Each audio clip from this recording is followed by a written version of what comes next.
up, guys? Welcome back again. Today we're going to be talking about water filters and water systems, the fresh water for your RV. So I'm going to go through quickly what we use, just briefly. So first off, you always want to use a pressure regulator, water pressure regulator. This is ours. We got this on Amazon. I'll link it. It's adjustable, so you can adjust the water pressure. It's already preset from the factory at like 40 to 45 psi, which is what your lines are usually rated at inside your RV. I have mine adjusted a little bit past 40. It seems to be like kind of a happy place for us. So that's what we run. Down from that, you'll see a little Y that we use, a two-way valve. That just allows us, excuse me.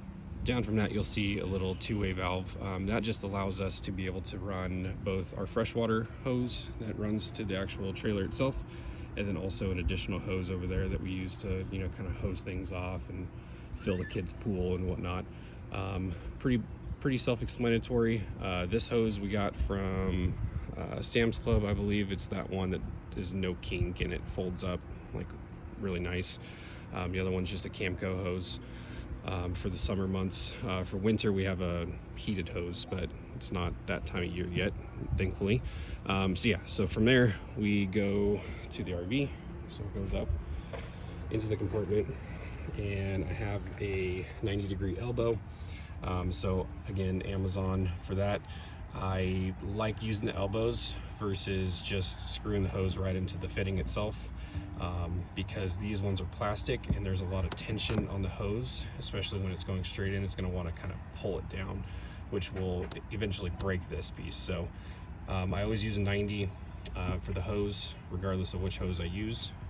Above that is just our sewer flush.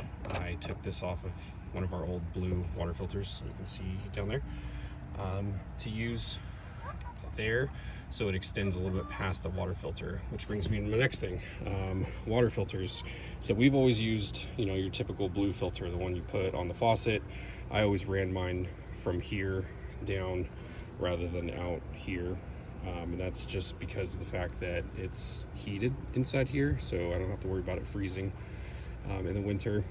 So we've always used these until recently. This one's only a couple weeks old, and you can kind of see on the inside what the screen looks like. And yes, I know you can just clean out the screen.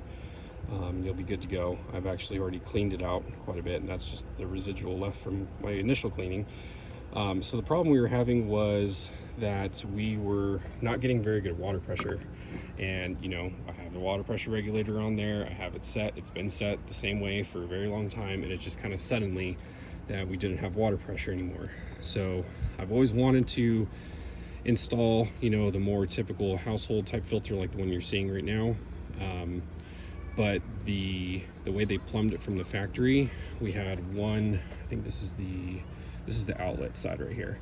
So it had this PEX tubing coming out and then going straight back behind where this filter is right now. And that was the amount of space I had to mount one of these filters in there. Well, once you add the fittings for it and so on and so forth, you're gonna go way past that. So I had to kind of rig it up a little bit to be able to accommodate this filter. I drilled another hole, just moved the one that was from right about there over to there, where it goes through this little wet bay panel. That's the inlet side, and then I just had to add like a PEX fitting. I use the compression ones. These ones are awesome.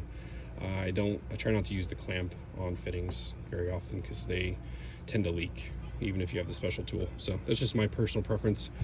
Use the compression ones. So anyways, just moved it over, and now I have this filter system.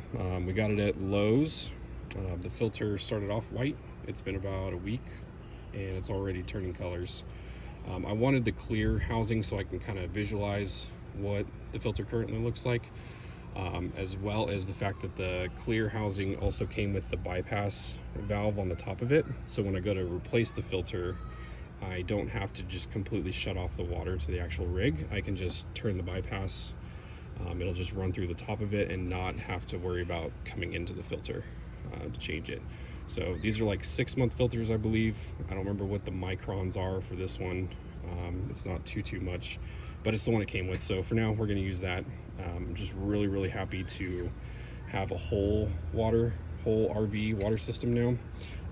We had already installed previously a RO system, reverse osmosis water system. It's got like 3 filters, a special water spigot in the kitchen at the counter for drinking water, but you still want to be able to filter the rest of the water, you know, going throughout your coach for showers and baths, especially with the kids. And we have a all-in-one washer dryer combo, which that is one thing you do not want to have any issues with. So to prevent that, I just went with this filter. So far so happy. I wrote just replace by January of this coming year. Just a little reminder. I don't know where I put my label maker, so tape it is. But that's pretty much all I have as far as the water system goes. I am not going to use these ones anymore. My personal preference and experience, especially full timing, it's not worth it. I'm having to replace it too often, losing water pressure, so on and so forth. So with this one, haven't had any issues, hasn't leaked, the water's awesome. Yeah, so that's what I use as far as the water goes. I just finished making a video about the water heater, so go ahead and check that one out if you haven't already. If you have any questions, please ask. I was new to the full timing thing at one point as well. Whether you're full timer or just a weekend warrior, it doesn't hurt to ask if you don't know. There's a lot of possibilities with these things that people don't realize. You can use a lot of residential things. They think you just have to use RV type labeled stuff, and that's actually not the case. There is a lot of household type things that you can use in your RV, which makes life a lot more comfortable, a lot easier.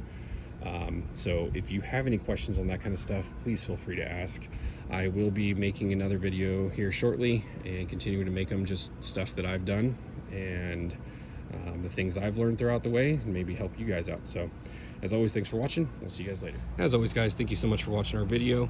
If you've not already, please hit that subscribe button now so you don't miss out on any future content.